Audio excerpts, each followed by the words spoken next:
Center City is moving south, causing major changes in one particular neighborhood. Anywhere you go, there is a constant in the area south of South Street. For sale signs are everywhere. Houses and entire blocks are being sold off to real estate investors who come in, rebuild, and then try to resell. Josh Gordon of Reliability Investments is doing just that and more. He owns 8 properties in the neighborhood, including 3 of the block of Bouvier Street, one of which he lives with his wife. Several houses in the area were vacant lots and rundown homes, prompting Gordon to buy property in this section of Philadelphia, while seeing the expansion of Center City and the need for change in the neighborhood. I think there's just a new presence known. That's what's happening, and to know that an area that people have wanted to have change for so long is actually doing it, and I think to watch it happen and be a part of it is probably the amazing thing for them.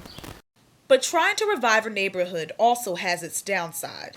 With the neighborhood on the rise, streets like this behind me are being revitalized.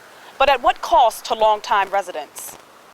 The cost is trash on the sidewalks and streets, construction at all hours, and the rise of property taxes. The construction, that bothers me a lot. They construct all night, all hours. They have no consideration for any of the tenants that have been here for 18 years like I have. My main concern about my block is the property. I've been in my house for 18 years. It took me 15 years to pay my house off. I want to stay. I would love to stay. But I already know they're going to raise the taxes. Property tax is a major concern for most of the residents, including Nate Waters, whose business and residential properties stretches almost an entire city block. My mom lives here for 60-something years, but her real estate taxes are constantly going up higher and higher. I think that's totally unfair, because if she couldn't afford to pay her real estate taxes, she would lose her house.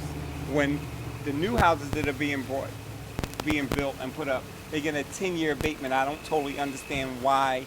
On the other hand, some residents are all for revamping the community, even with the inconvenience of a little extra noise and a possible rise in property taxes. Ones I'm concerned about are like the senior citizens who can't afford, if the taxes go up, which they really haven't gone up yet,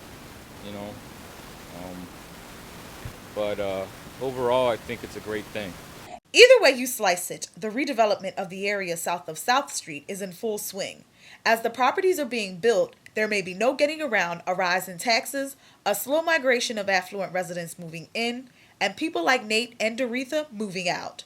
For Temple News, I'm Stephanie C. Curry.